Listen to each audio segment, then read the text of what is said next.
Whoa, now we're in the editing portion. And I love to point out, okay, the screen's up. Will you turn one of the lights off, maybe not both of them, just so people could see? Yeah, that's good. Thank you, Michael. I want to point out right here, see that bottle right there?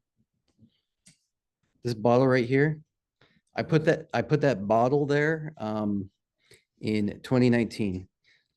So I remember pre-pandemic teaching editing and putting that bottle there. And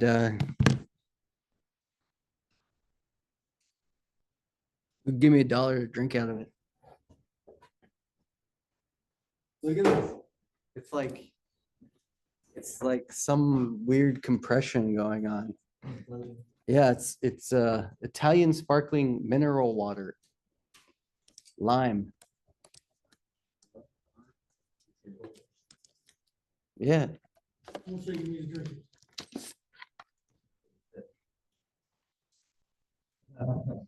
All right, well, that's the first time. You know what? Let's just throw it away.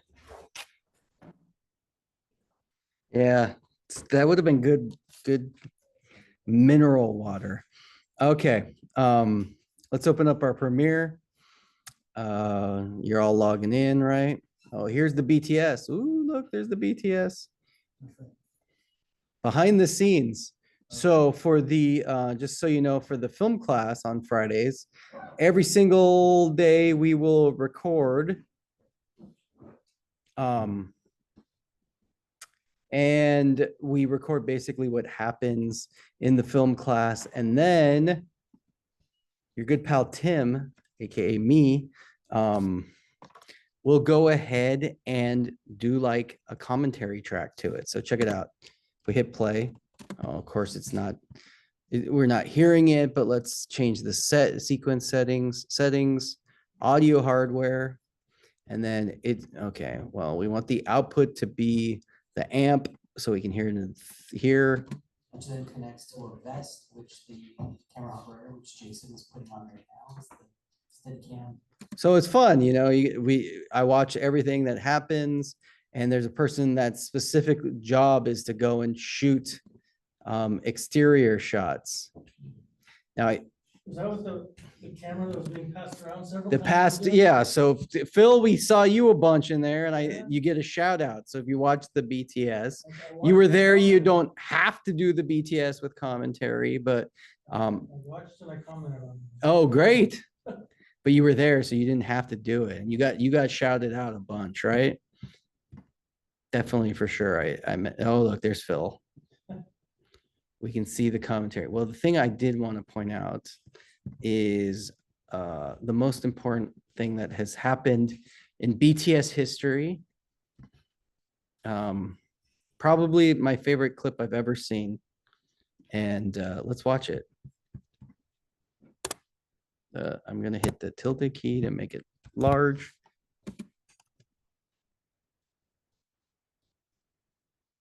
Nope.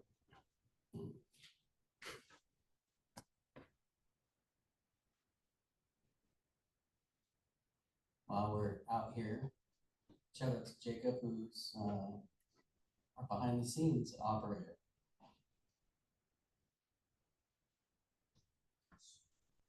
There's drone.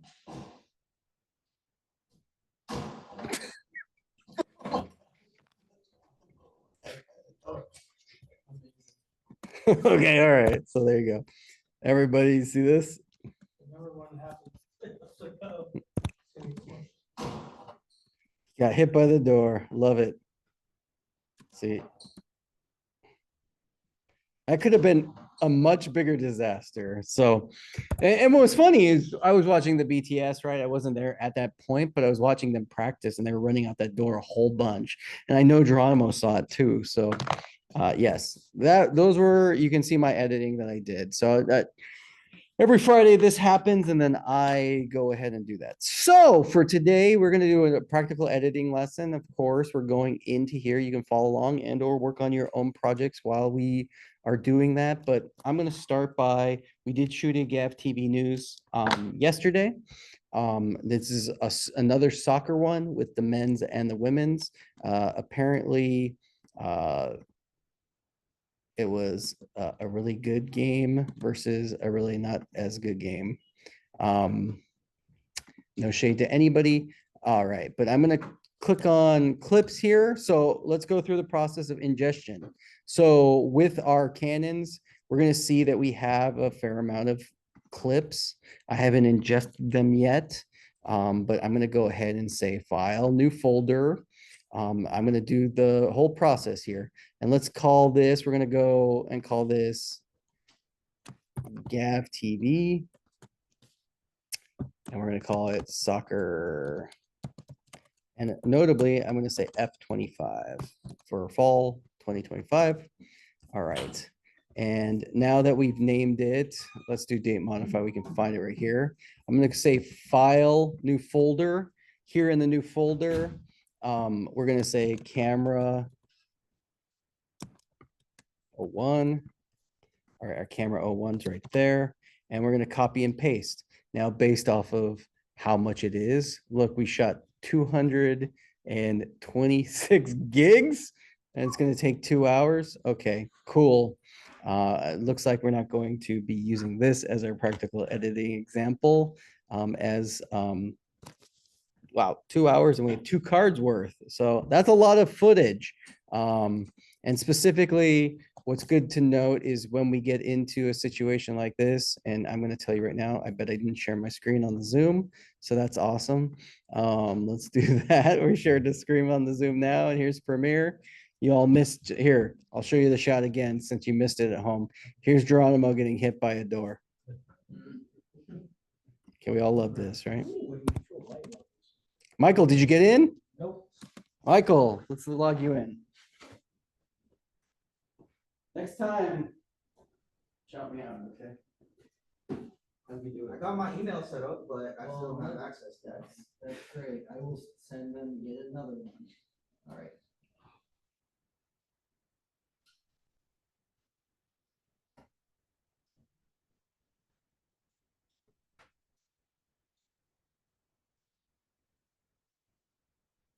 Do the Reds have any, what was the other model of camera you showed? Tim? There's a Sony, you're using a Canon and a Red camera. But on the, what is it, for the Sony? Yes. Sony had a little like smooth scroll, like kind of, what's it, lever? The little, like, Yes, so that's a lever for zoom. Yes. Yes, But does this have? No. Okay. no. All manual. Yeah, it's manual because you could put something on like a follow focus, or a follow zoom, but it's not how it's gonna look. Sorry, Michael, let me look at my number. I'm dyslexic, so remembering my number is always and the easiest way to do this is to go to Gav and log in, and I am 171027. Okay. I knew those 3 numbers, but never remembered. Oh, I did it right.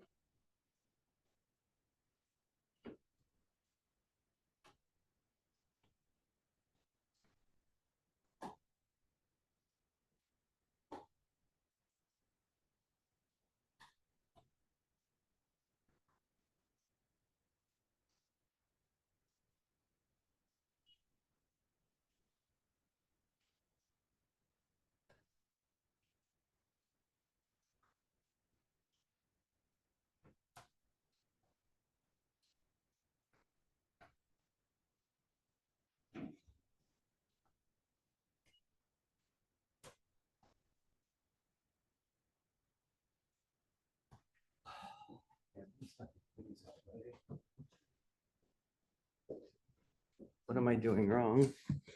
And I'm gonna pull that off for a second so I can look at my. Yeah. Hold on 1 second.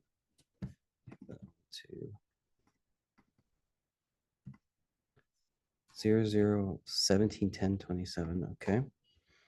And then we're gonna do that. We're gonna do.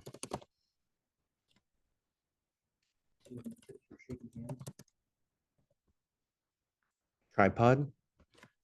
Yeah. You got, if you zoom in, it becomes shakier. If you're gonna go handheld, wider is always better. What else? Sorry, hold on a second. Okay, we're problem solving right now. Hold on, everybody. Feel free to jump in and play with your computers and whatnot.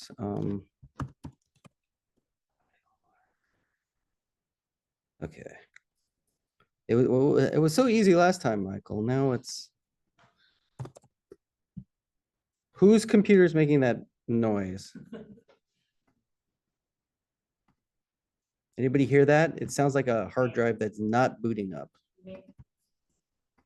Is there a couple beeps?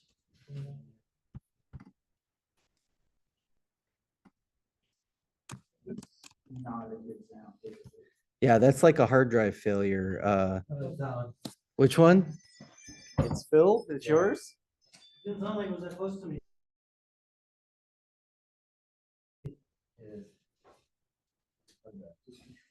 This one right here? Okay, you need to plug it in your thing. That isn't gonna have enough power. I knew that. Okay.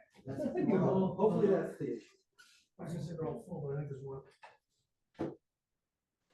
You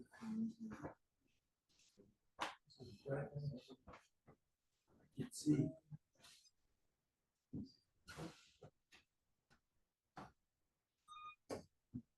Okay, that took longer. All right, there you So go. they're all full, can I unplug? That's the keyboard, what's this one? Plug it into the back of this guy. But Cable's pretty it's short. these two right here. Those two right under here. Oh, I missed One, those. two, I right? missed those Yeah. completely. Okay. Mine are the back. Look at this.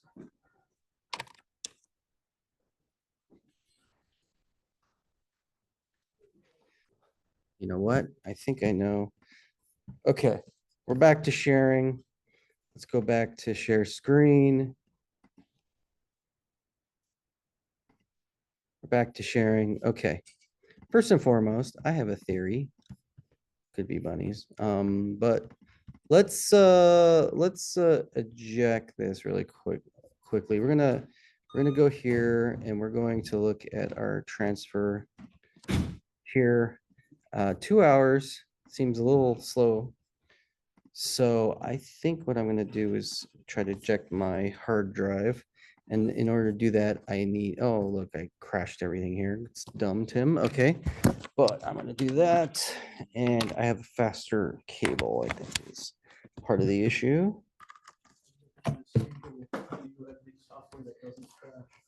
Well, there's some people who tell you Premiere never crashes. And those people, I mean, not necessarily wrong, but could be I think just you're not doing enough if you're not crashing your software. So that's part of life is crashing. So at least the way I edit. Okay, so we're gonna go on this. We're gonna go back over here and see modified. I'm gonna go into here. We're gonna go back in there and we're going to resume and see. Okay, so I changed cables there and you can see already our 2 hours is now 30 minutes. So that's a lot better.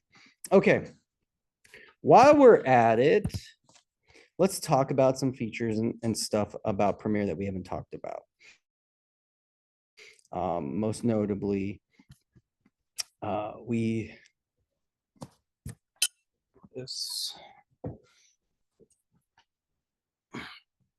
just work off of our this edit right here that I have of the BTS. And you know, why not? It'd be super fun. And I know that he would really appreciate it if I used Geronimo's clip of him getting hit by the door.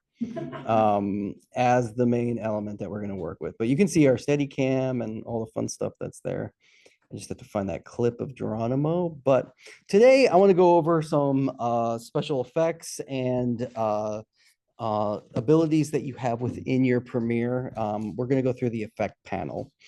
So the effect panel right here on our project is, if you look on your bin, it'll be effects. Now, notably, your Premiere might look a little different than mine if you have content or don't have content, of course. But Tim, my effect panel is up here. Okay, cool. The thing, remember, the way you organize your Premiere is modular. You can change it however you want. So if you want the effect panel, I like it down here in my bin panel because I'm never accessing a clip and using effects at the same time. So I'm never eating up real estate. The effects, how do I access the effects panel? Can you, you don't have the effects panel. You can go up to here to window and then click see if your effects panel is selected. Everything's grayed out. In window, everything's grayed out? Yeah. Are you in learning mode or have you started a project? I have not started, I don't know what I'm doing. No files to show. Okay. So, first and foremost, you need to create a project. So, if you're in input mode, we're going to go. Let's just say create. Okay, you were in the initial import window. Here now is your setup. So you go up to window and you can see effects is here. I'm gonna show it on the screen so everybody can see that. Okay, so Phil, you don't have the effects window yet, but if you click on it over here in window shows you all the different windows that you can access. So if you don't have the effects window on, make sure to turn it on. Then here, I'm going to turn it off. In fact, no, it's right here. But watch this. I'm going to make it go away. I'm going to close this. Let's close that panel. Okay, so now it's gone. But if I want it back, I'm going to say effect panel. It remembered where it went, so it went back in this area. But the effects panel, I could put anywhere on the screen. So you can see, look, I made it its own window here. And this is what's cool about Premiere, is if you're organizing and you click and grab one of these windows, you can put them anywhere you want. So notably, look at this, how I'm organizing it. If I put it in the center, it's going to be part of the window. So watch, I put it here, and now it's essentially a tab here on my bin over here. Or if I drag it up to where you can see the arrows right here are going up, right, left, or down. So if I choose right, it's going to open up a window next to that, and it's going to affect this window right here. Now, what's cool about all of these workspaces, of course, look, you can make them all smaller, bigger. If you click on the window and hit the tilde key, it becomes the main focus. It'll make everything go away. And notably, if you look here at window and workspaces, it has a bunch of different preset builds. So if I go into my effects window here, it's going to reorganize my windows. Look, all my windows look different or slightly different. And you can see, look, hey, the properties window is over here now. The effect control is its own window. Here is our program. If I click here, my preview is up here with the effect window and there. So it's slightly different. Your windows, and you can go and look and see what workspace you like. Because look, if I go into color, this is our coloring window. It's going to look dramatically different. Look, it brings up the Lumetri scope, which is the color scope. Are you seeing the different windows workspaces, Phil? Is that? Yeah. Feel free to shout out questions at all the time. What's interesting too is if I go through and I like change all the windows, and I can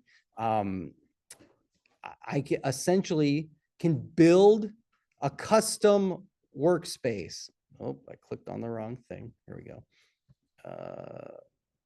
Go back over here. If I go to the window and I click on the workspace, you can see there's one that's called Tim's Fave. And that's my favorite setup. This is my custom workspace that I built. So, but essentially, like, let's say you mess with it and you're like, oh, I like this to be this big and I like the audio meters to be here or whatever. You can go into your Windows workspace and you can say save as new workspace. Untitled, we can call this Tim's Super Fave or whatever you want to name it.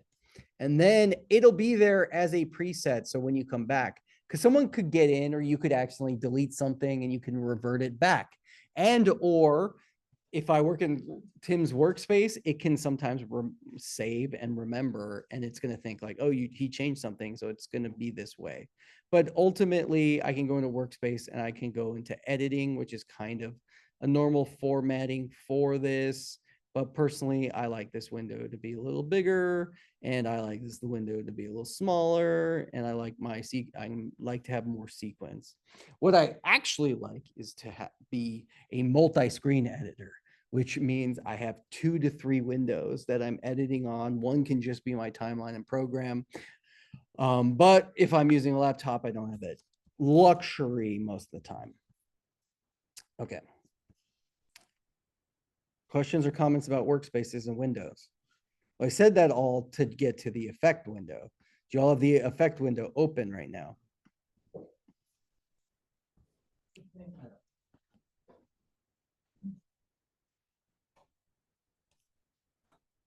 You got, Has all the presets and the audio. yeah, presets, audio effects and everything. We're going to go over those right now. Notably, let's find our clip. Where is Geronimo getting hit by the door? There's Phil again. If you're on set and you notice you're being filmed, lots of opportunities to be filmed. Okay. Absolutely know where. Found it. It was awesome. It was my favorite part of the day. There's Marie. Okay. Oh, I think that's it.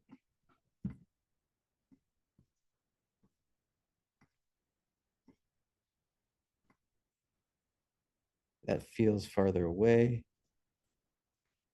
Okay, it's gotta be here. Sorry. I am obsessed with this one shot. The sad part too is it was cut like when we're filming. He got hit and then we got immediate cut. Keep filming. If you're going to see a car crash, at least film it, right? Like, and then you can edit it afterwards. But if you edit and you cut like on the action, I mean, there's all this buildup of just the door, and then we finally get paid off, and it's not enough. But that being said, let's go over our effects panels. So here in effects, we have presets, which we can build. We have Lumetri presets. We'll talk about those in the future. Audio effects, audio transitions, video effects, and video transitions, and a custom bin. So let's look at our video transitions first and foremost. And of course, what I'm going to do here is we are going to, we're going to just cut Geronimo getting hit by a door. And I'm going to copy this. I'm going to move this up and I'm going to hit paste. And we're going to, of course, have this clip. Again, it's edited. So what is a transition? A transition is we need now Noah right here. Let's take, so I have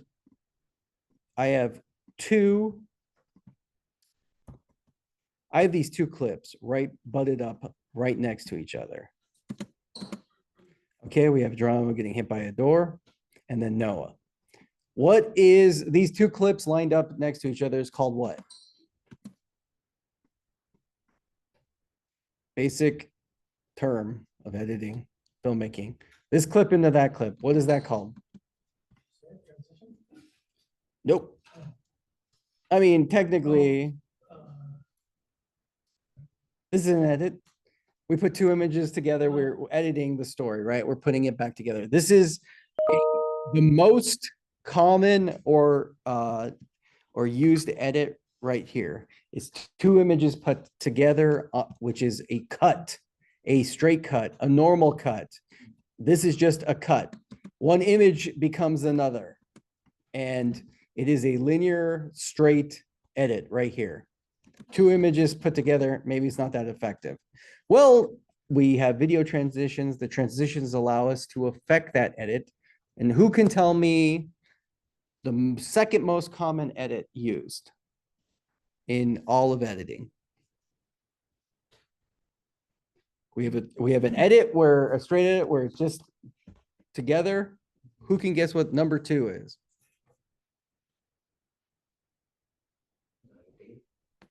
A fade. But what is a fade? A fade is for audio. What's it called in video? Dissolve. Correct. Right here. Look, we have a whole bunch of different types of dissolves here. And let me show you the most normal one's called a cross dissolve. So let's put a cross dissolve on this shot. Okay, so by clicking and dragging this on there, it's going to automatically put it on the edit where the edit points are. And the dissolve basically, if we take a look here, let's make it bigger. I'm gonna rewind.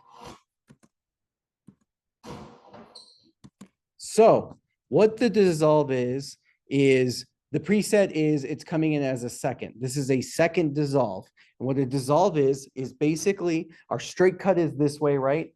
But a dissolve means they're layered over one another. And as one slowly becomes transparent, the other one is either underneath or slowly goes from transparent to untransparent. So a dissolve, if we drew a line, would be a left to right linear thing. What's up, Santi? Hey, let's do a little interjection. We were just learning about dissolves. Santi, 5 out of 5 right there, right? Hey, Santi, I got a question for you. Friday, would you be an actor? No? You don't want to act? Okay. I know. Grant texted me this morning. Oh, he tried already? Yeah, I was in the Okay. the movie. Oh, okay. All right. I didn't know if he asked you, so. I haven't had a chance to read it, but I was hoping to stay on Steadicam. Yeah, I know. We'd give you other opportunities. It's all right. We'll figure it out. So this one was Grant's. Yes. This has the construction Cool. site on there. I didn't know if I was supposed to. I know I'm not supposed to delete anything. That's fine. This is mine, so I didn't know which you were going to use for the cap. Yeah, let me, can I transfer this and get it to you tomorrow? Yeah. Okay, great. I'll borrow that. Thank you. Thank you kindly. Okay. Thank you. All right. So dissolve. And what's notable about the dissolve is what's important about the dissolve is any transition we got here. So our cross dissolve right here, we can actually see the dissolve is almost like an arc. So it's basically one image, and then right at the cut point, that's where the two images are the most visible. So as we go frame by frame, we'll see that Geronimo getting hit by the door is more visible. But as we slowly go, we see Noah starts appearing. And then at the center point of the edits, we can see that is where it's where the two images are most transposed over one another. Can we see that, or should we turn off both lights? You see? And then as we go past that point, Noah becomes the more dominant video, and slowly but surely this comes out. Now, there are limitations between dissolves. And realistically, we don't always use dissolves because the dissolve, doesn't look good. We could also take our dissolve and stretch it out, make it longer. Here's let's do a 3-second dissolve.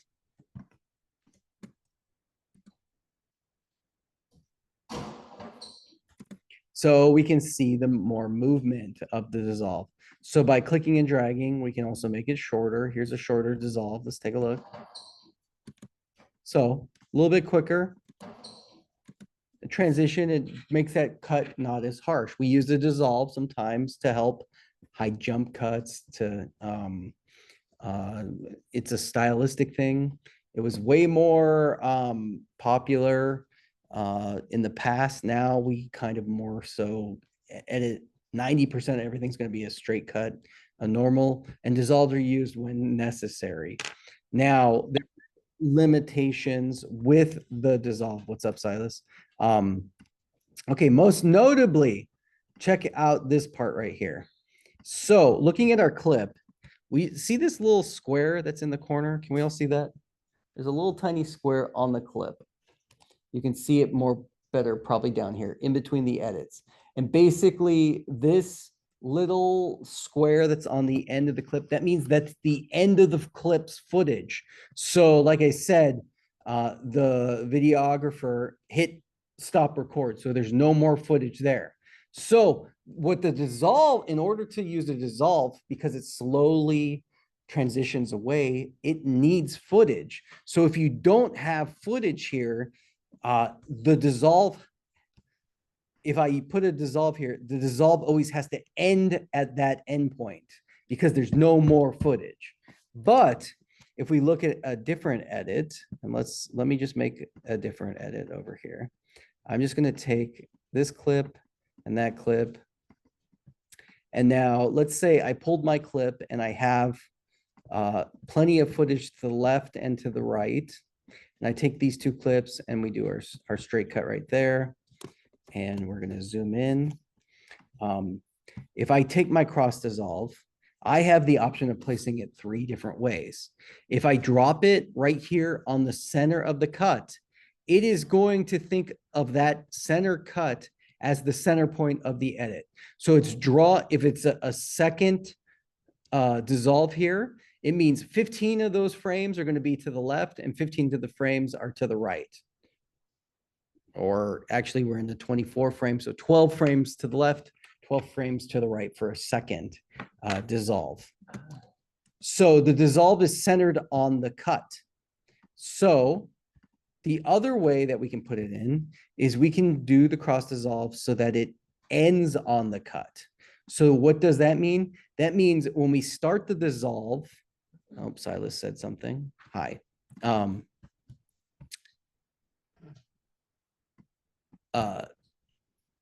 So what does this mean? It means that once we start to dissolve, the second we hit the cut, that's where the dissolve will stop.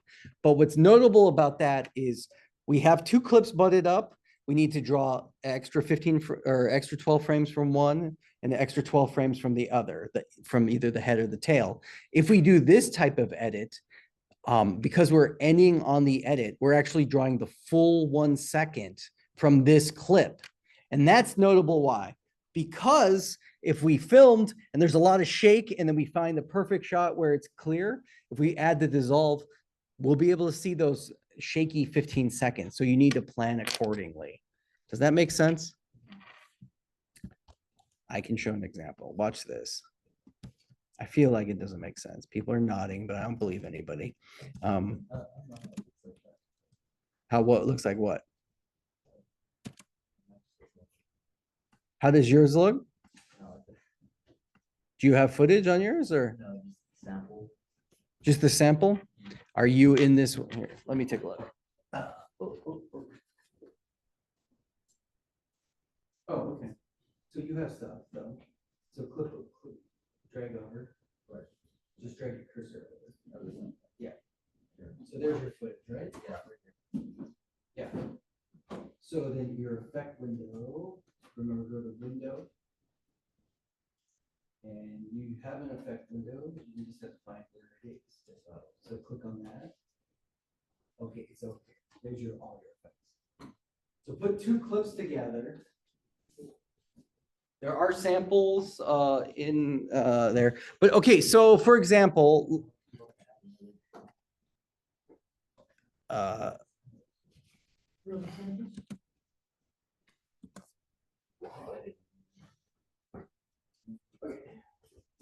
absolutely add some samples. Just go to import and we go to sample media right here. And you can click and drag something. So go to import tab, I'll help you. Well, let's just import these so you can play with. Okay, now you have all those on your timeline. You can add some dissolve. So, You have one right now, but here go import and just click those. Yep. Yeah, however many you want. The more the better you can mess with. So click and say import. You can work off of those samples. Make sense? Okay, so for example, look at this one right here. Okay. So look, I want my edit of Grant right here to be in focus and nice. So I'm going to just say, hey, the shot starts to get good up in that point, and it's just Grant right there. Okay, cool. And then it starts moving away. So I want this clip right here. And then I want to butt that up with Marie right here. Okay. Let's look. Okay, so let's take a look. With more extras, look, what do you think? Okay, so look, here's my edit right now. It's David, What do you think? and it moves to Grant over there. Personally, let's just mute that because I don't want to hear myself. Personally, I'm like, okay, I want to put a dissolve here. So what's notable is if I do the dissolve, and then let's zoom in so we can see it. If I do the dissolve halfway, it's going to draw 15 frames from the Grant and 15 frames after this whip pan. So we can see that with this dissolve, it's not a very clean dissolve because this second shot has all this movement that we can see during the dissolve, which it makes it pretty distracting. So what am I going to do is I'm going to go to my thing and figure out, okay, I don't want that whip pan in here. So I'm going to adjust my clip, and now I'm going to add that dissolve again. Okay, that's better. I can make it better, but I still can see that movement. So I'm going to draw a couple more frames off of that so that I can like dissolve to there. Okay, I lost that movement. Now notable, something else is happening. But so for example, if we chose this and decided to have the edit end on or have the dissolve end on it, we can see that this other clip of Grant is there was a whip pan and it goes from out of focus to in focus. So now I'm seeing that in my dissolve. So ultimately, if I want to make my edit better, I'm going to cut off a little bit of Grant. In fact, I'm going to take off, a full second's worth to add that there, and then add the cross dissolve on that end. And now I have a much cleaner edit. So if you use dissolve, remember, you're going to need more footage from the tail and the end of your clips. Phil, what's going on? I don't have any problems. Sure. I have a cross dissolve, but I don't know how to move it or delete it. Okay. Good question. All right. So look, I have a cross dissolve here, right? So delete. Oh, Easy enough, right? To get rid of it. But you want to move it. Now, here's the thing to note. If you highlight the cross dissolve by clicking on it and hit delete. Good question. Good question. All right. Notably, though, you want to move it, right? So what you can do is click and drag it. Now you're going to need enough. You're going to need enough of it's not dragging. it's not dragging. All right, here's a good feature to note. Plus and minus is a zoom in and zoom out of your clip. It'll zoom in and zoom out wherever your cursor is.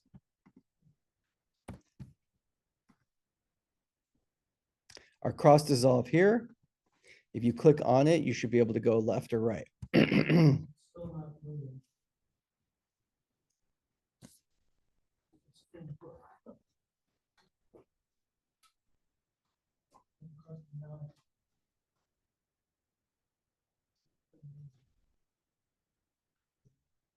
Oh, yeah. For that.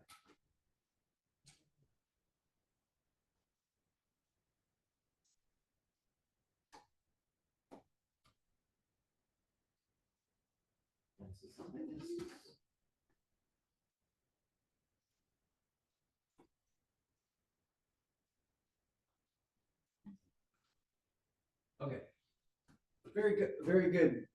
Phil shows this. Okay, as far as moving it, I don't ever really move my cross dissolves that way anyway. But let me showcase what I think the issue is. Okay, so we have a cross dissolve on here, and if we're trying to move it this way, it's always going to be on your dissolve. Now, what you can do is make it longer. You can make your dissolve a longer dissolve. Go to the end of the clip like this, Phil, end of your dissolve, and click and drag it. I go shorter. Shorter or longer? Okay. And when I go, try to go longer, it stops. Okay, so the reason it's not going longer is because you've used up all of the frames at the end of that clip. So you can't, it's telling you, hey, there's no more frames. I can't make it longer. So you either have to trim your other video that you're drawing it from. Now, remember, there's 3 positions to put your crossfade, right? You can center the cross. So the dissolve is in the middle. I'm just looking at your edit, Phil. I know that that's not, you haven't had a centered. You don't have a centered clip. Does that make sense? Your fade isn't centered, or your dissolve isn't centered. So instead you have it starting at the edit. So let me show you what that looks like on mine. So basically the edit point is the start, and you can only drag it that way.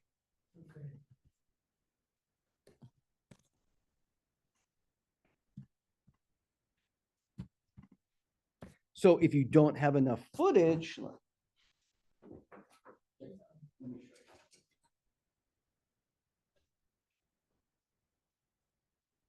delete your fade. Okay, I'm gonna do a cross dissolve now. Okay, biggest problem is, look, this clip right here has that little arrow in the corner. That means this is the start of the footage. Okay. So I'm just gonna trim that footage right there. And now watch. So look, we can either start or dissolve at the edit. We can either drag it and make it end at the edit, or we can make it center. This is a centered dissolve now. So look, now we can click, this is the issue. So you can click and slide your dissolve all based off of that, right? And what was the problem I had before? The problem was Control Z, Control Z. The problem was you were doing at the very start of the clip. So putting the dissolve on here is only going to give you, you can't do it anywhere else because the dissolve requires more frames of your image in order to be able to do the transpose, or to see the image transposed on each other. So if there's no frames this way forward, right? So imagine like your footage starts, this is where they hit record, and there's nothing up in front of it, right? Okay, yeah. So if we checkerboarded this, right? Your footage would look like this, right? If I click and drag my footage, I can't make it any bigger, but I can make it smaller, right? Also, we checkerboarded this. You made an edit here, and I could I could click and drag this longer, right? Because there's more footage. You made an edit of the first video. You basically cut all of this off, but there's more frames. So that is why we could do a cross dissolve on that way, because it's drawing extra frames from this first one right here. Does that make sense? A little bit. Okay, good. Well, a little bit. We're gonna play around. We're learning transitions, so we're gonna play around. That's the whole point. Is we're gonna use our lab to break the system. Okay, so we have our cross dissolve up here. Okay, all of that to introduce the cross dissolve. Let's look at the other types of dissolves there are. Notably, there's an additive dissolve, which adds light. So look, it adds almost like a brighter light dissolve. It's like a flashbang almost goes off in here. I'm gonna tell you right now, I've never used this dissolve. I don't know why you would use it, maybe in a music video or something. And in fact, I'll tell you right now, if I ever use a dissolve, it's almost always super quick. I use a dissolve. It's almost like a banding for a mistake. I like a 5-second dissolve or a 5-frame dissolve or a like a 15-frame dissolve. This is like half a second dissolve right there. That works perfect for me. A half a second dissolve goes quick enough. The longer, the more obvious it is. Yeah, Isaac. Yeah, I'll take a look right now. Alright, so. Mhm. I'm only using two, I took off the third one. Sure. So if I wanted to add back some of the first one. You could. Yeah. Oh, right. You want to cut back to, okay, so you could either do it this way. Your project right here. So which one's your first one? The first one's this one. This one? Yeah. So you could click and drag this back to there. Oh, okay, so how, okay. So look, you got that back, right? Yeah. That's your entire clip. Or you can go up to here and put your in and out points and choose the second you That's want. kind of. So yeah, double click up here, put your in and then out point, and then you could click the video IO, in and out, IO. Check it out, just up. Yeah, up here. Now hit I. And slide over here, hit O. Those are your in and out points now. Like the hotkeys, in and out points, or it's these ones right here. Mark in, mark out. Those two there. Alright, Does so it make sense? say if I manually did it with that, Yeah. I click that. So check it out. Let's find a new, you can mark an in point, see how it changed. And then up here, mark an out point. Oh, okay. And then you can click and drag this down to your timeline. Okay? Alright, cool. Groovy. All right. All right, we talked about our cross dissolve. We talked about additive dissolve. Here's a dip to black. Can you guess what it's going to do on our dissolve? You're right. It faded to black. It dipped to black for a second. So basically, what it's doing is it's doing a crossfade, but instead of crossfading over one another, it's fading down to black and then back up from black to the full image. Fade to black. What do you think a dip to white is? Well, it's a fade to black, but it goes to a white screen. So think of Gandalf the Grey Returns or whatever. Right here. We have a film dissolve. A film dissolve is just pretty much a cross dissolve, but with a different crossfade pattern. It's almost like it has a sharper curve. I almost never use it. Now there's a morph cut right here. A morph cut is interesting because a morph cut would be, let me look up something. Let me see what do we want to do? Ranch reports. Failure. What's a failure? Morph cut. Failure. Yes. Morph cut is not designed. You need to put it in between two different clips. Yes, that's important. Okay, there's Phil's project right there. I need a morph cut is traditionally used to hide a jump cut in an edit between. Here, let me import something that we could use. Ftve, El Centro. Yes, That's why I'm having problems. I can't get it to go in between the clips. It just goes to one and the other. Are your two clips, are there enough footage in between the two clips to make an edit? If you're at the very start and very end of those two edits, you won't be able to affect it, Phil. Is that something that's happening? It could be. Let me show you example of what the point of the morph cut is though. So let's say I'm working on my El Centro piece right here. Okay. Let me pull this in. El Centro piece. We're doing an interview subject and she's talking blah, blah, blah, blah, blah. And then I want to butt up two clips and I don't have B-roll. But if I butt up the two clips and I don't have B-roll, what problem am I going to encounter with my subject here?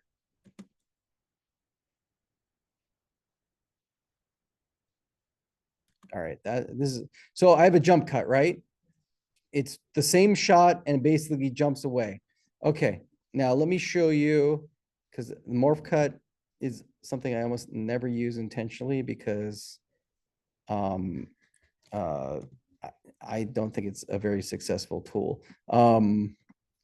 Okay, so more notably, this would be the best use case scenario is I have a jump cut. All right, you see my edit right here? It's a jump cut. It's the stagger between that one clip and another, okay? You see that? We all see the jump. Boom. Yes. Okay, let's try the morph cut on here. The morph cut is going to center on somebody's eyes. It's almost used essentially for an interview subject and with this intention. I put the morph cut on. Now, notably, there's some computer learning going on. It goes and it analyzes the background and finds a commonality between it. This is used to fix a jump cut. So if you have 2 foot, it's not working on yours because you have 2 dramatically different clips. Okay.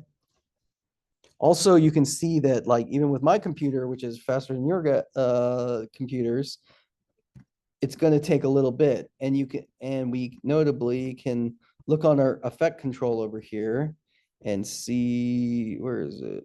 Oh, it's because I'm centered, not on the cut. Oh, okay. So look, it went. Okay, so it rendered in the background. Now let's take a look and see how effective it is.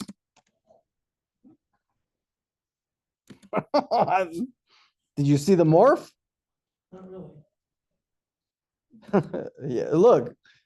What? You didn't see it? No. Well, maybe effective for you. So watch.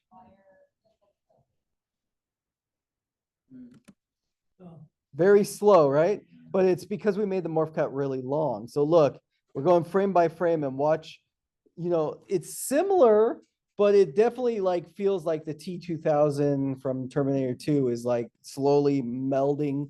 And basically what it is, it's morphing the frames together and trying to match the face. But our morph cut went at a second long. My thing would be like, okay, let's make it like more like 10 frames and see what it's going to do there. Now, of course, the computer is going to have to reanalyze the background and do everything. It's going to make it look better. You forgot how to drag? Sure. You can either click the screen and drag it down, or there's an icon that looks like a little, well, while it's rendering. Click and drag. You have to click it. Click, grab it.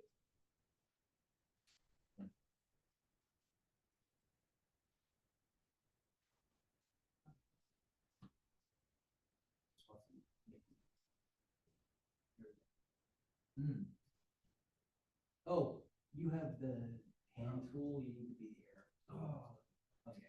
That's what I was That saying. the Sure. Yeah, you need the arrow tool. Oh, The hand tool, like the hand tool was clicking and dragging and it will reposition your video. Okay, so now we have the morph cut right here. Let's watch our 10 frame morph cut.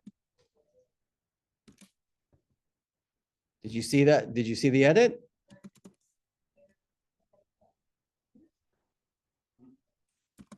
Notably, if her hands weren't in the frame, I think it would work better, but let's watch her hand.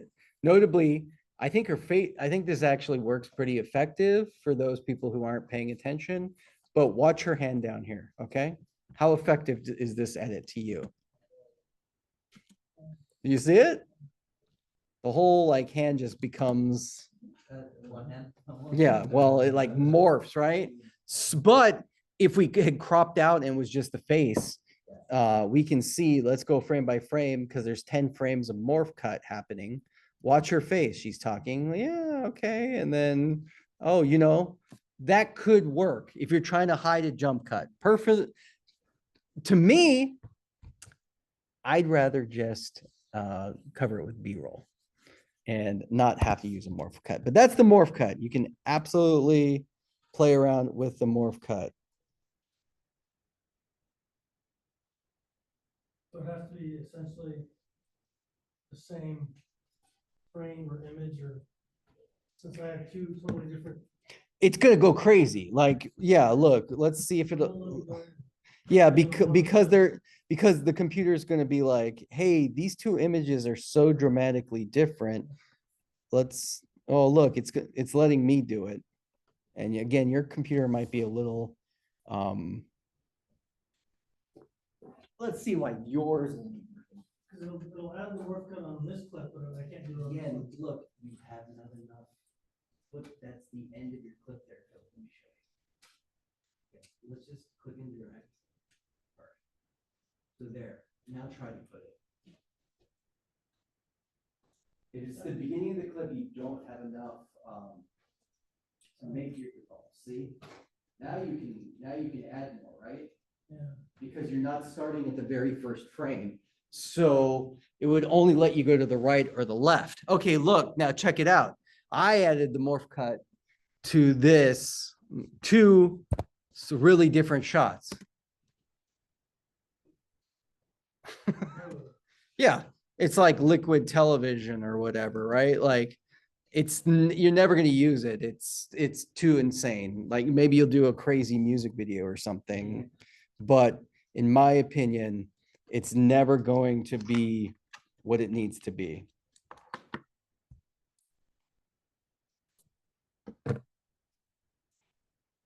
Does that make sense, Phil? Yes.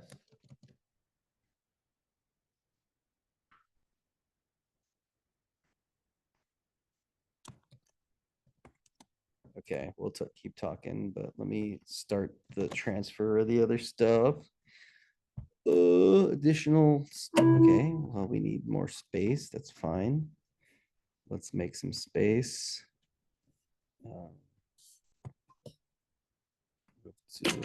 Oh, shoot, I don't want to do that.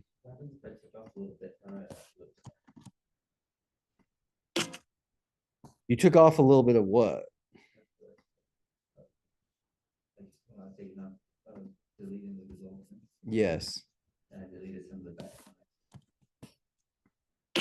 Hold on 1 second. Let me handle this and okay.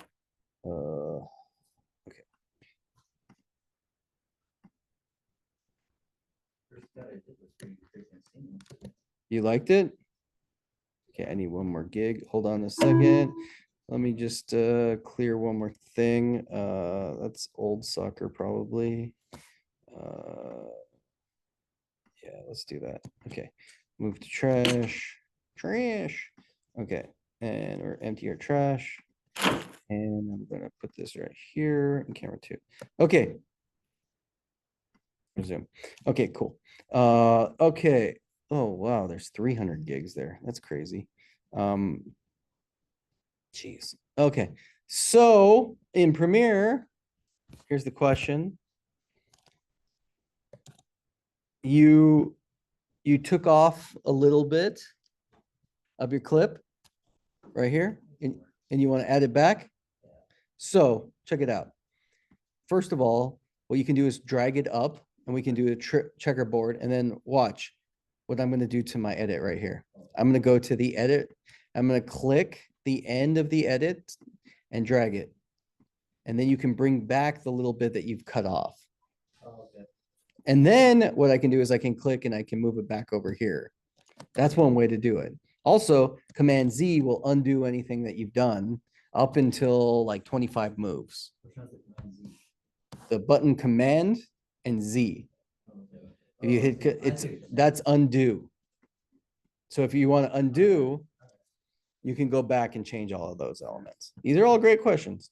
All right, non-additive dissolve, let's put that on there. You can see that it makes like a transparency come on here. It is useless. I've never used it. Why would you use that? Okay, we talked about dissolves. Can someone think of another transition? I'll give you a hint. Star Wars. What transitions do they use in Star Wars? or wipes? Swipes, Wipes? drop the S. Wipe. A wipe. That is a type of transition. That's where one image wipes in and wipes off of the other. So look, we have the wipes here. Let's put on the wipe right here and see what happens. Okay, here we go. This is just a 1 second wipe. Check it out. All right. Hey, look, the Trade Federation from Naboo. Okay, right? Wipes. These are useful. They're not, they used to be way more in style, right? Star Wars is a good example of it.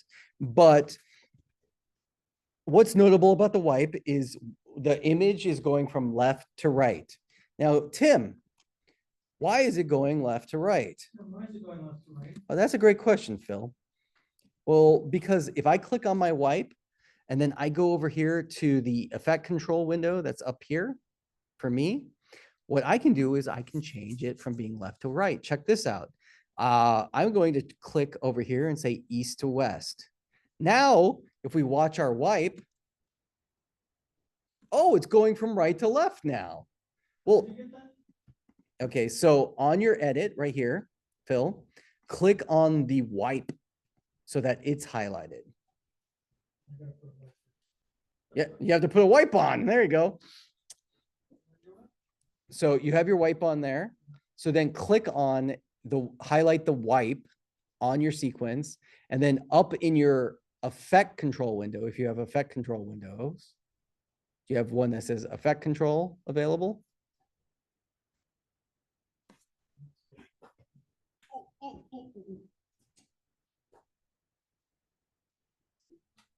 So then Oh, yeah. if we don't have it, it is somewhere it's in this window. So let's put it.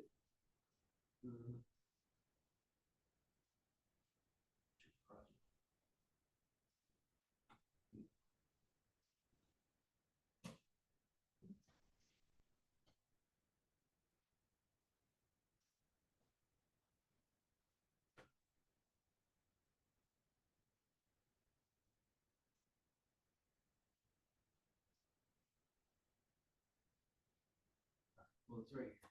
I don't know why it won't let me do that. Your computer. But this must be. Okay. The effect control right here. So, well, you're not using like. Oh, this is a different one. So if we go back to our effects here. Okay, so delete, and let's click on the white. There. White. Now we go Okay. west to east, east to west. Also, notably, if we're looking at the west to east and east to west here, hey Tim, what's this south to north one? Okay, let's click that one and look, and we can see that it comes up. It's up from the bottom. Well, guess what? Or I could do down from the top, you know, like a curtain. Or hey, there's diagonal ones even. Hey, oh, it's a diagonal wipe. Cool. Okay, so those are all ones you can play around with. Also, note that like you can add a border. So there's actual black line in there. And in fact, whoa, check out all these different effect controls. Let's do Shrek green.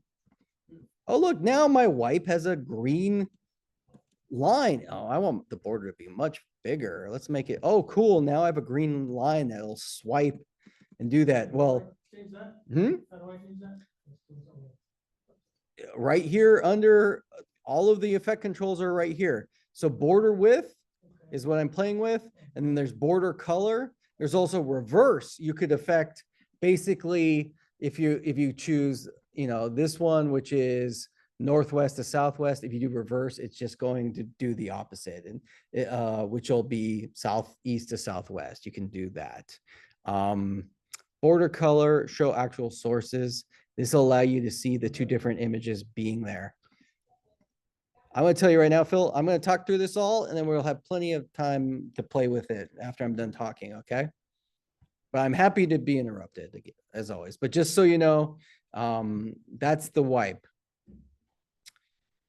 Tim, what other wipes are there? Well, let's look at barn doors. That one's the one that Phil initially did. And what's notable is our barn doors kind of opens up, right? Like a barn door. Well, how much control do we have of the barn doors? Well, if we click on it, we can see what the barn doors will do, but we can add the border, we can add the color, and we can reverse it. So reverse is where essentially the image closes down. Again, the borders are pretty crazy. What's an insert wipe, Tim? Oh, great question. Great question, Tim. Well, let's put it on and see what it does. Oh, look, this is kind of like it's being inserted onto one another. What's up? What's up? What's up, my dude? Thank you kindly. Thank you. I'll see you tomorrow. Yes, I let Santiago know I will take the check as soon as I'm back. there you go. Thank you. All right.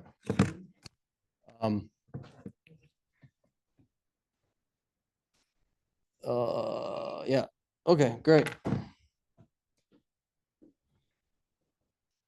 Okay. You're all like, why is Tim giving people checks? Well, sometimes I can hire students to work for me. And they all got paid from working on a theater production thing that I'm involved with Christopher Ranch. Okay, but you can see the insert is like kind of from the corner and it's like a north and northwest. But what's notable is it's still wiping in. So look, Grant's face doesn't appear in this until like in the image. So Grant's face is up here. It's not like the image is pushing it in. Well, Tim, why isn't it pushing it in? Well, guess what? Other Tim, that's a different type of transition. And let's talk about a slide. We're going to go into slide. And in fact, hey, Tim, you just said the word push. So let's put the push on here. Now, notably, whoa, look, that's kind of like a wipe. But what's the difference? It's like, so yeah, it is a slide and it's a push. So the two images, instead of like, check it out. Let's go back to the wipe. Let's just do the wipe. So the two images, you can see the wipe comes across and Grant stays in the same position. So ultimately, the two images are on top of each other and the slide is the transition between it, or the wipe is the transition between the two. It's basically deleting the top one for the bottom one. But with the push, look, watch. Santiago goes, basically, look, Santiago travels across the screen from this moment all the way, from this position to all the way to this position. And what's notable about it is that instead of the two images being on top of each other, they're next to each other and being pushed across the image. Okay, makes sense? Push makes sense. And guess what? If we click on push, push gives us a couple different options. Hey, look, we can do a top and bottom push. We can do a reverse so that it pushes from the opposite side. We can do a top and bottom, and we can do the border control and everything like that. Like we're going to do on all of them, right? Like here, just notably, it just makes the border line, which is why would you want to do a border line? But look, just let you see the edit more, basically. I don't know, would be a fun thing to do. This is kind of like, if you added like a static effect, this is like kind of like a rolling TV effect, right? Like your images are being choppy. You could play around with that. That is a push. Okay, but we have a bunch of different slides, Tim. Cool. Let's just go for a center split. Whoa, it's like a cross. Essentially, the image breaks into 4 parts and is pushed out and away. And it's notable because Grant stays in the same position. And also this center split, if we reversed it, Grant would come and look, Grant is coming and being formed, right? So that is why sometimes we would reverse something. You're gonna a lot of opportunities to play around with all these transitions. Are you using quarters? Mine's only halves. Are you center split? I thought I was. I think you might have just, I think your halves would just be split. Like this? Does yours look like that? Yeah. Okay, that's just the split tool. And the one that we were messing with was called center split. And the center split should be fours. Oh, okay. So different effect. So yeah, we just saw the split. Yep. You see the split and you can reverse it so you can make them come in and combine. We almost never see these. Okay, what's a slide? Did we talk about slide already? Yeah, we talked about slide. What about a push?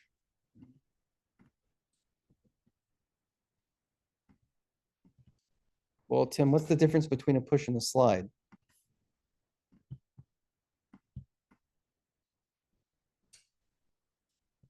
What's the difference? That's a slide. Okay, we all saw what a slide was. Now let's see the difference between that and a push. What was different? So that was a push. Now let's look at the slide again. We should note. What did you notice that was different? Okay. The slide, here's your image, right? Image one, slides on top. Basically, watch Santiago and Samantha down there stays in the same position, but the slide basically is like putting one image over the other. If we look at the push,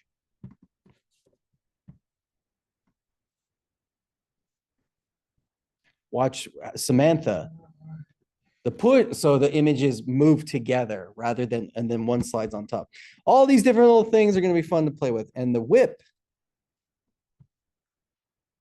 this one is usable. I like this one a lot. This is probably the one I use the most. So notably, the whip is a push and out of focus. It makes your whole image out of focus. Now it's 1 second long right there. Personally, if you make this like 10 seconds, it's a really cool transition. And just imagine you add a sound effect that goes with this too. Is there a sound effect? It's almost like a perfect sound effect right there. Listen. That's a good way that people use these in TV shows a lot to like transition, but that's the whip. All right. Let's look at some less cool. Well, okay. After those, let's do the iris. What do you think an iris is? We all have irises. What are the iris? Yeah, on your body? So I said, point to your iris. It's in your eye. So let's put the iris in here. No, I didn't want to do the cross. I didn't want to do the cross. I want to do this round one. I just spoiled it, but here's the round one. Okay. So the iris is notable because look, it's basically like the wipe, but it's a shaped wipe.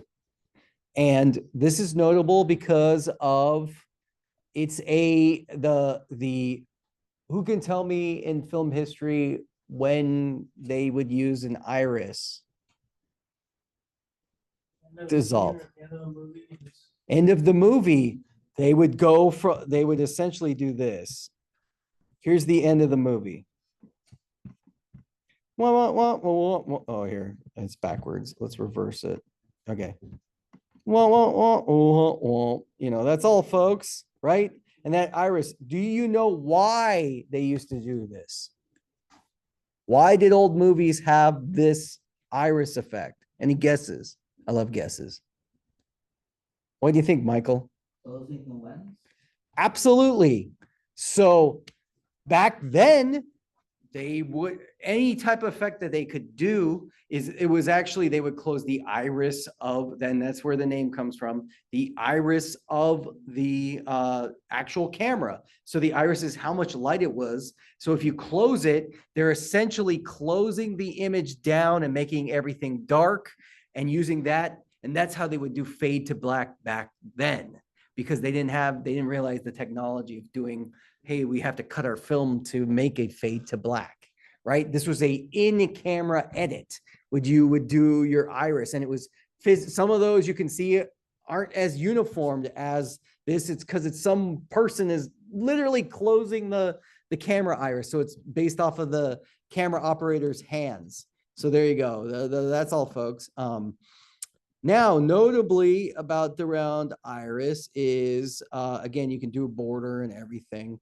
What's also interesting, you've been seeing that I've been grabbing these and I've been adjusting how long they are, right? Like if I did a really long one, that would be, here's a really slow one, right? Like I made it 3 seconds long, or I could go and make it, here's 12 frames, super fast.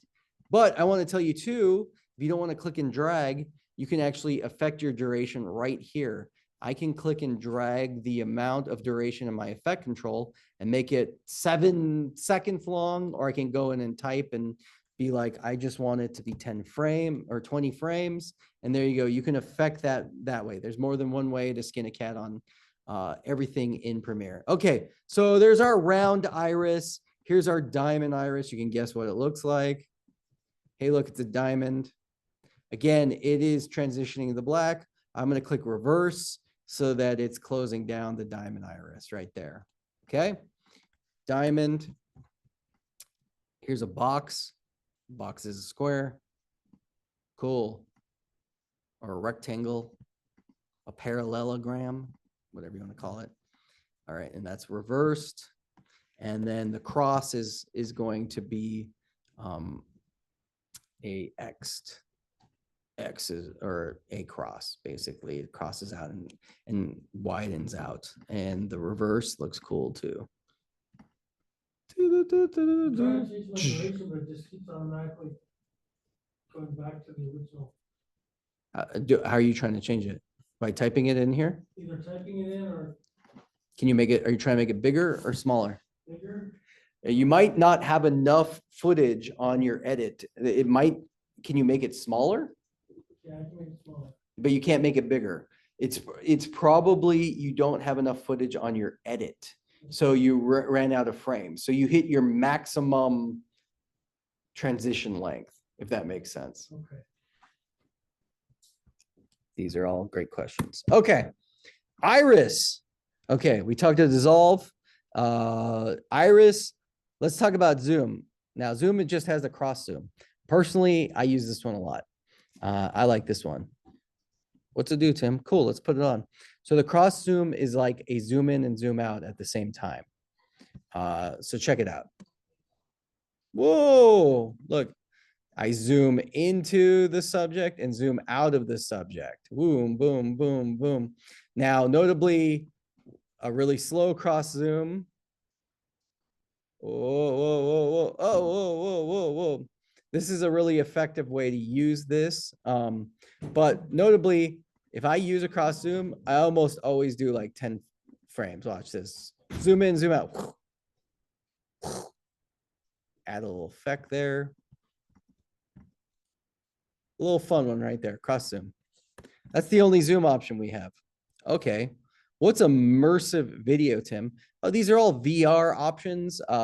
We are not going to edit in VR, but these are all VR options that we can mess with. And those are our video transitions. Notably, we have an audio transition here and only gives us a crossfade. The crossfade that we talked about, I believe, in the past class, is basically a fade between two pieces. Just like your source or just like your video, you need enough frames to do the crossfade. So basically, let's make an audio edit here. I don't know what it's going to sound like, but yeah. Make sure to log. Did you log out? Yeah. Cool. All right. So here's my audio edit. Oh, it's muted. Do you want more extras? Would more extras look good? What do you think? Oh my gosh. Okay. So we had a hard edit there. If I add the constant power fade right there. So you can hear that instead of the clipping, it's just a slow fade out. And like all of your edits, you can click and drag and make it bigger or wider. You need enough transitions. And there's 3 different types, and they're different arcs of sound. The sound people are in here. So 3 sound people, we all know what a fade is, right? Cool. All the sound experts looking at me like, yeah, we know what a fade is. All right. While we're here talking about it for today, and I'm gonna probably talk about it for 10 more minutes, and then we'll let you play around. I'll walk around and talk with you all. But let's talk about video effects. Video effects are all of these different types of really simple special effects that we can add into our videos here. And notably, some of these are going to be important and not so important. Let's just take a look. I'm going to walk through all of them and give you a chance to play around. Now, adjust is more of lighting levels. Like, look, let me put this on here. And notably, I clicked and I dragged this onto here, and then everything pops up into our effect control here. And remember, everything's keyframed. So look, level right here will allow me to control different elements of the lighting, right? So I can bring up RGB, which is red, green, blue. I can bring up the gamma. These are all effects control, and levels, extract, lighting effects, pro amp. These are all going to control lighting for adjust or image control. So making everything blue. Let me talk about this. Blur or sharpen. These are 2 that are really important to note. Notably, let's go Gaussian blur. So can you guess what blur is going to do? I dragged and dropped it on the clip, and it's like, Tim, it didn't do anything. Well, the effect is at 0. But if I raise it all the way up, look, I made intentionally blurry video. Why would I want to make my video blurry? What do you think, John? Why would I want to make my video blurry? Well, check this out. I put on a mask. And now what I can do is I can adjust my mask here. And oh my gosh, look. I'm doing the cops thing, right? Let's do our mask expansion. We're going to feather it a little bit. And then we look at this. Oh, look. I blurred a license plate. I blurred David's face, right? And notably, because I have my mask and my Gaussian blur, my mask path, I'm going to turn this on. And as the clip changes, oh, let's move our mask over to his face. All right, as it goes. Oh, look. Okay, so as you can see, all right, let's move it over here. Okay, this is just basic. Oh, look, I can, you can blur someone's face there. That's what the Gaussian blur will do. Other things to do with it, you can change the opacity and how much, the opacity of the blur is going to be effective or not. I've used this a lot. Direction, so that's a Gaussian blur. A directional blur is a different type of blur. Check this out. Let's do our blur. It actually can make a cool transition, right? Like undo, but you can see that it's blurring up and down basically. Instead of like the center, oh here, I just messed this up. The center smudge, and look, I can change the direction of the blur. So instead of the up and down, I can affect the angle. And you can, all of these are keyframes. So you could like totally make a trippy, oh, hey, my main character is drunk and I want the blur, I want it to be somewhat blurry and I want it to spin like everything is melting. This is all stuff that we can do just in Premiere. Sharpen is the opposite of blur, right? Okay, where we had a clip. Where's that clip of Grant? Grant, where'd you go? Let me see. There's Geronimo getting hit by a door. Sorry. Okay, here's Grant. All right, and notably about this shot of Grant.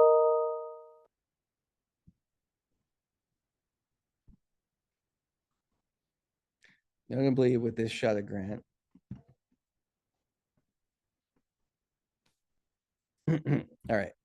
What happens is right there. Okay. So look, this is blurred. This is out of focus. Now, if my image was slightly out of focus, I could use the sharpen tool. And I'm going to put sharpen on here. And now with sharpen, I can change the sharpen amount. Now, notably, if you see, I raised it to 300%. And it using the light levels, it makes everything more defined. What else does it do? Everything's really hard, right? And if I hit play, oh my gosh, well, we're looking at the render, so everything looks crazy, honestly. Sharpen is to be used very minimally. It's like, hey, this is slightly out of focus, and you have to really ride the edge. Like notably, look, this is Grant blurred out with all the sharpen on. It's not if the details are if it's so blurred out, sharpen's not going to help. That's sharpen. Unsharp mask. This is another this is building a mask kind of like for the face. And then we can you know, unsharpen, which will make it a little bit blurry. We can make the radius. Look, we can affect this. We can do, let's make it smaller. Just some fun options there. You know, maybe I have a really bright spot. I want to make it a little darker. I'm going to mess with the radius there and be like, oh, cool. Now it's a cool effect. Okay, those are the masks. Blur and sharpen. Channel.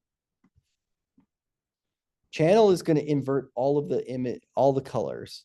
And again, we can blend with the original. We can change the channel to be just a red. This is RGB, everything's reversed. We can just invert the greens. These are all cool like options if you're going to make music videos, you want to mess with these. HLS is a different type of that. Hue or saturation. The lightness we've inverted. The saturation we've inverted. This is another. This one's called invert for channel. Phase. Oh, look, Grant's avatar there. He's all blue. Here's the alpha is always going to be like white and black. Well, would I mess with this? Yeah, I've done it for music videos. Now, color correction, we're just going to skip color correction. There's a lot of options here, but when we get to color correction, we're going to talk about Lumetri color over here, which is basically our color balance and everything over here. Yep. Command Z if you undo. All right. Distort. These will give us these are fun ones to mess with, especially we can start distorting our image. So I'm going to corner pin this right here.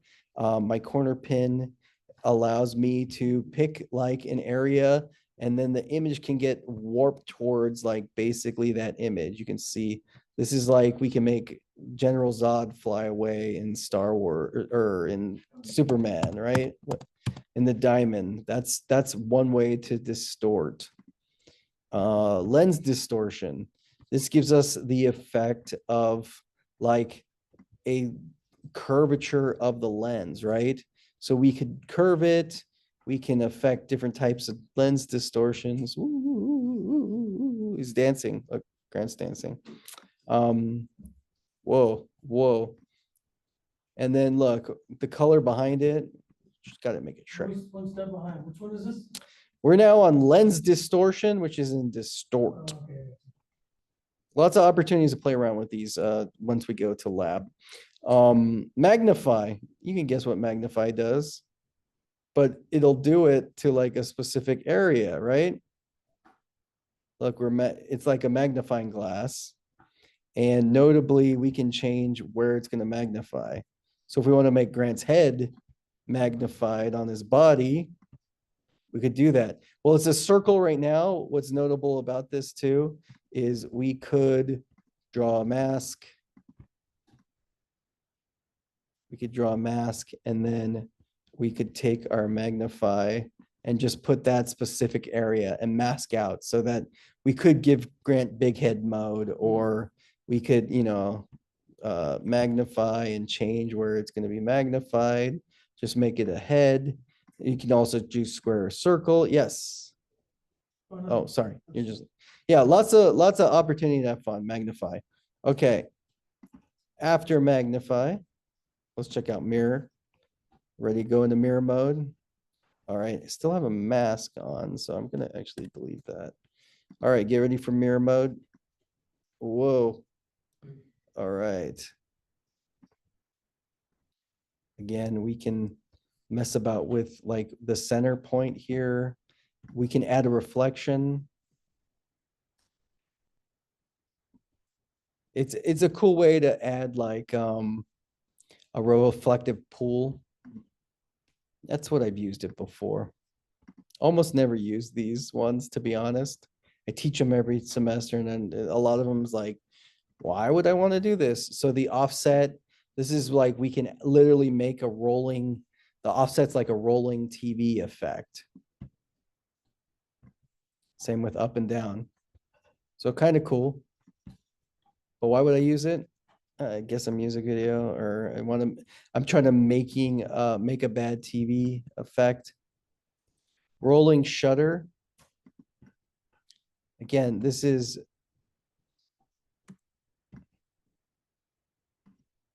it's going to like, this one might go crazy.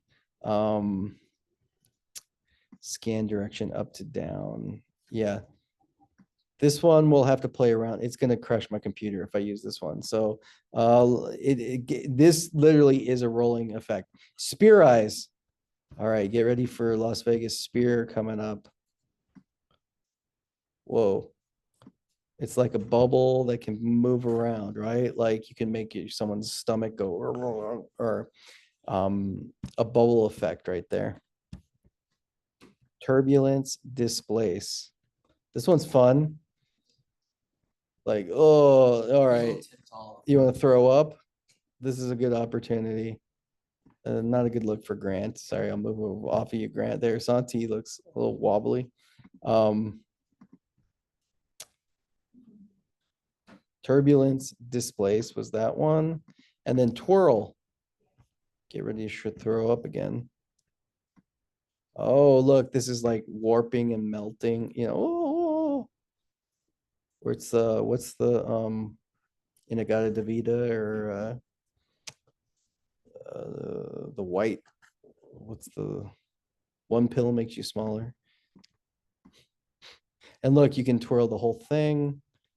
Whoa, whoa, whoa, whoa, fun stuff. All right, that's all in distort. I like twirl a lot. Would I use it? I don't know. Probably not. All right, video effects. We talked about distort, generate. We can make a lens flare. Look, we generated a lens flare. This is a gradient, so we could do a color gradient here, and then the amount, like, oh, but why would I want this all over my image, Tim? Good question, but then you can affect the opacity, right? So we can add that to the image. Oh. Our blend mode is messed up, I think. All right, let's do normal. All right, let me, again, it's probably all, why is it 0 at that point? Good question. I think it's messed up, but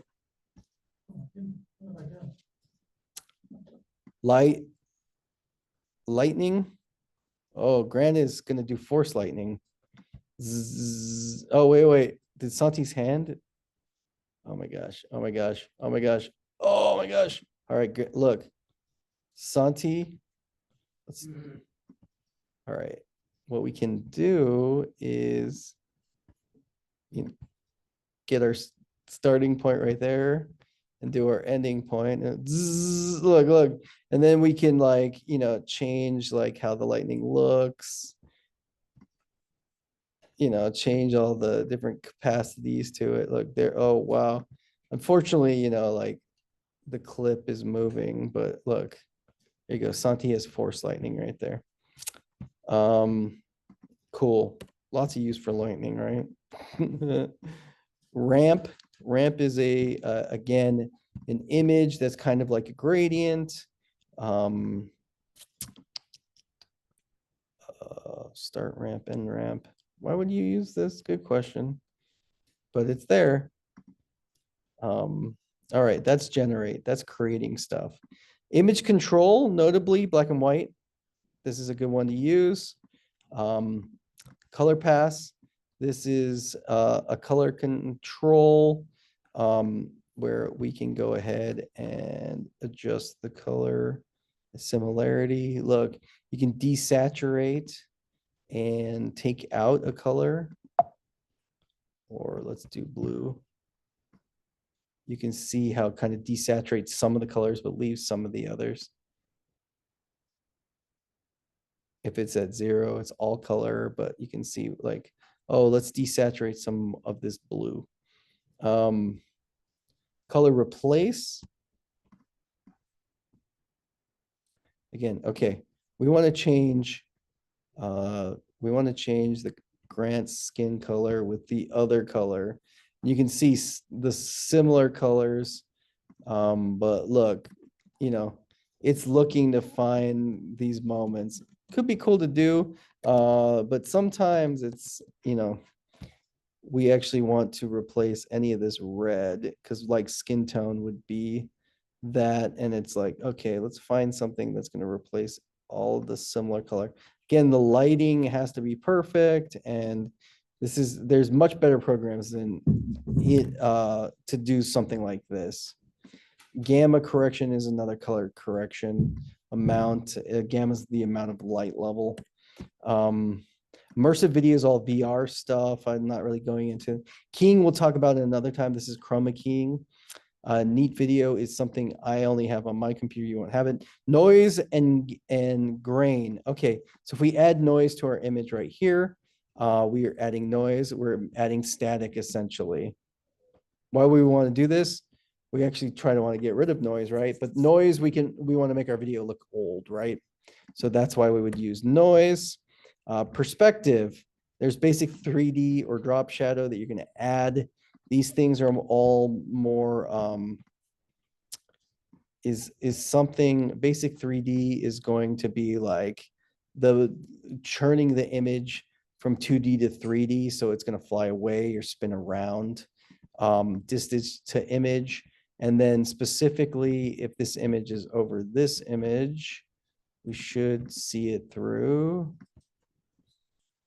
Okay, so you can see that with this basic 3D, the one image is on top of the other. And then if we add the drop shadow too, the actual 3D image is going to have that drop shadow. You can see the dark line. Let me change the direction and we'll do the distance so we can see it. So there's a drop shadow for our 3D image, which will attach to, like you could do the floating image around like that, perspective. All right. Again, why would you use this? Good question. Could be fun to play with. Stylized. All right, stylized is all these like visual effects, which will add some glow. I'm wondering, these might be intensive. Let me just make sure that it's working. Brush strokes. Okay, so you can see it's adding everything to make it kind of look like it's been painted. That's brush strokes. You can absolutely play with that. A lot of these, like mosaic, will take the image and make them, hey, look, everything is super pixelated. But if we add more, horizontal and vertical, we can be like, oh, look, it's Santi, but with like low frame rate or low image quality. Why would you do that? I don't know. Polarize is going to affect the imaging. You can see that it kind of like makes everything into like a painting or rotoscope. Posturalize, sorry. Replicate. oh, look, we can generate more and more. Hey, it's the matrix. And the guy's talking to us about like, hey, there's multiple matrices or whatever. That one from Matrix 2 happened.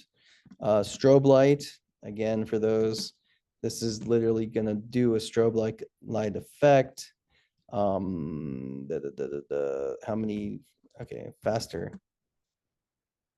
That should be it. So it's, the strobe is going, you can change the color. Roughen the edges.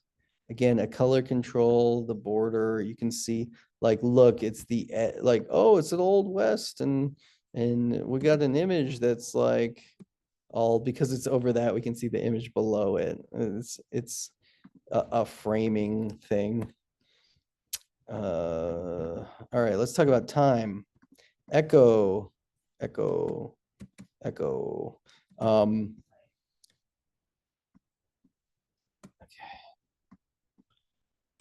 It's adding light. It's gonna give like light trails. It's fun to mess around with. Okay, again, I'm concerned about my computer getting melty. You can see this is all affecting timing. Oh, let's get rid of that. Okay.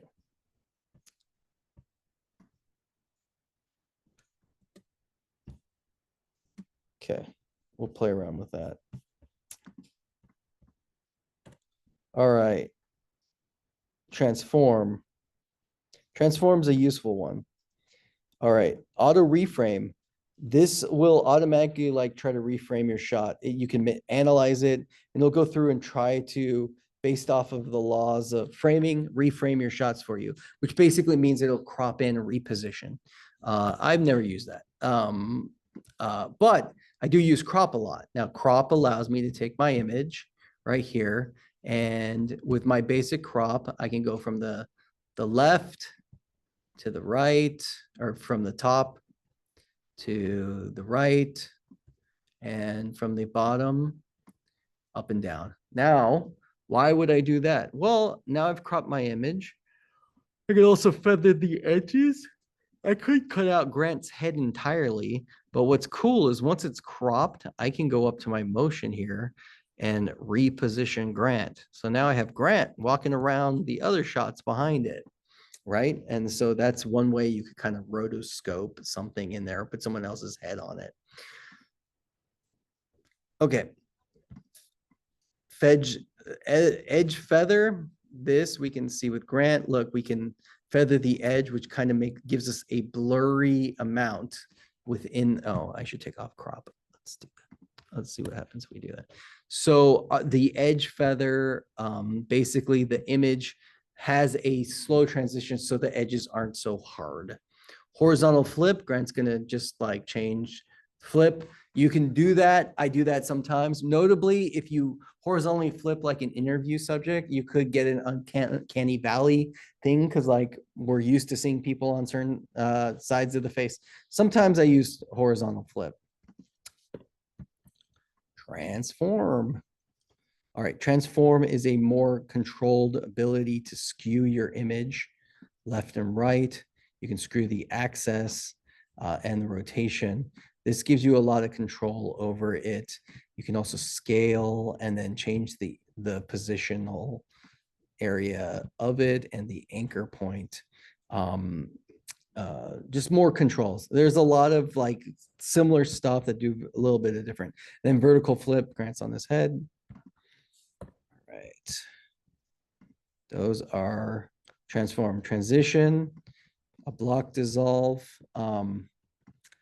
This is like different types of dissolve that you manually control. Look, this is like you can change like these blocks that like dissolve in and out. Oh, here we go. Okay, we feathered it too much, I think. All right, let's see. So look, you can, it's a different type of optional dissolve. You have to control it more. Again, that's the block dissolve. Here's a gradient wipe. Again, you can see it's going to like kind of like eat up differently, a different move of a wipe, which we can then go ahead and adjust. Again, look, that's a normal wipe, but we can change the angle of any type, and we can feather the edge. So the wipe could be like this. But you would then do your keyframes to control your wipe if you want to build it yourself. All right, utility. This one is this is more of a type of color correction, stylized element here. Yes. Oh, sorry, you're just looking. Okay, and then finally in video, do you want time code burnt in? Burnt in means it's going to be there when you export. A burnt in image has this that it's going to be like a good example of a burnt in image is like when you get a screener and it's like for viewing only, right? Like, so you can't like upload it to your favorite pirate site.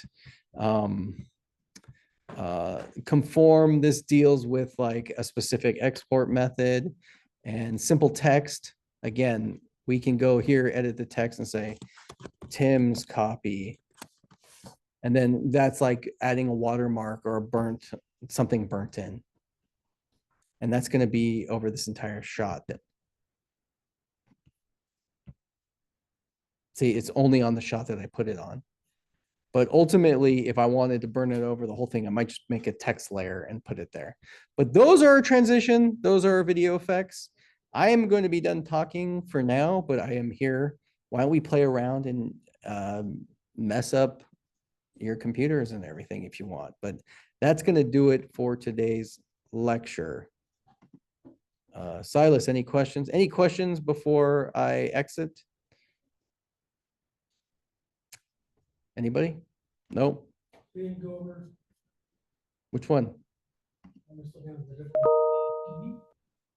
Obsolete. Do you have those? 9 of them. In the video transition? No, Or just on yeah. under video effects. Do I have those? Under noise and grain, it says obsolete. Yeah, you have an older copy of mine. Those are old versions of the effects. Obsolete. They're obsolete effects that are still in there for people to use. I think my version's newer than your version, and guess what? They're going to be obsolete. But essentially, everything I showed you are in there as well. Feel free. I'll walk you through it. I'm going to stop my share. Zoom. Is the meeting? Oh yeah, Silas, you're there. How do I get the window back? The floating window. Where's my floating window? Where'd it go?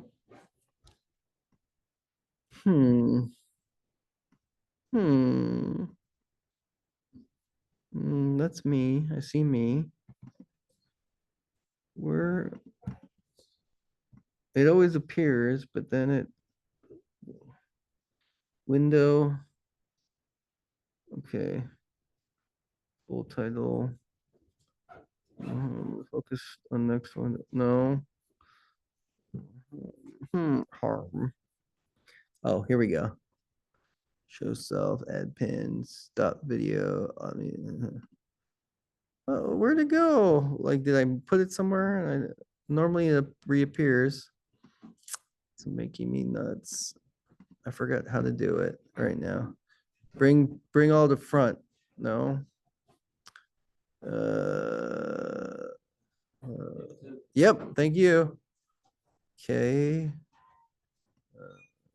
That didn't help. I want to, stop share. There we go. All right. Oh, Silas was talking. Kind of random question. You might need to actually see what I'm working on. There, I'm going from stop motion sequence to right render. Okay, Silas, you want to share your screen? Here, one participant share. You should be able to share. Ooh.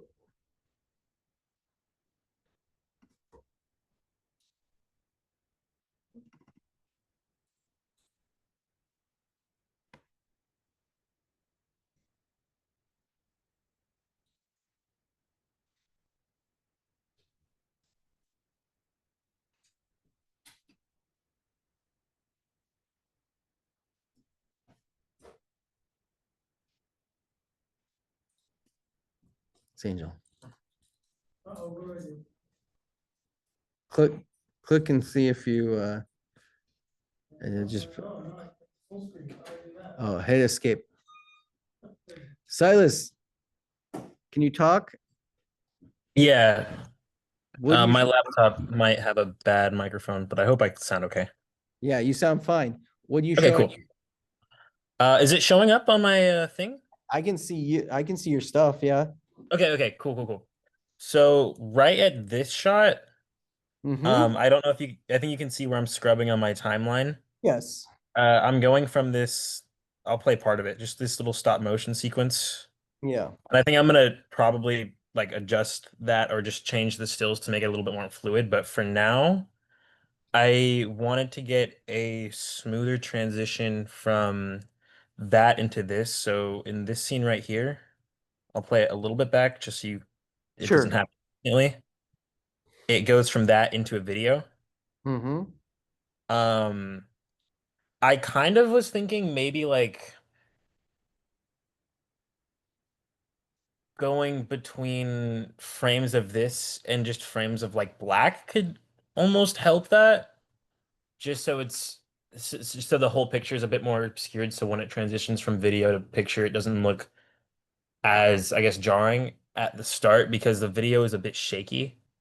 But were there any like specific like, I guess, just ways to move what's in the picture that you know of to kind of make that effect, I guess, look smoother? That picture to video effect.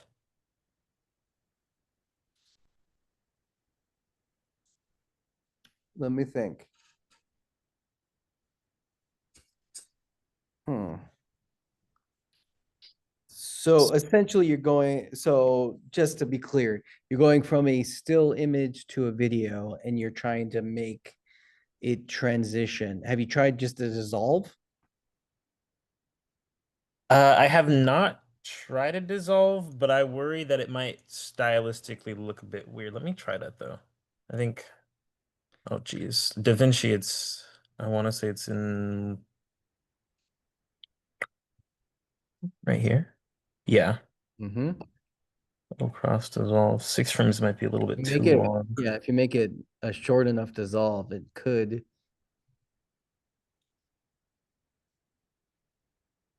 See.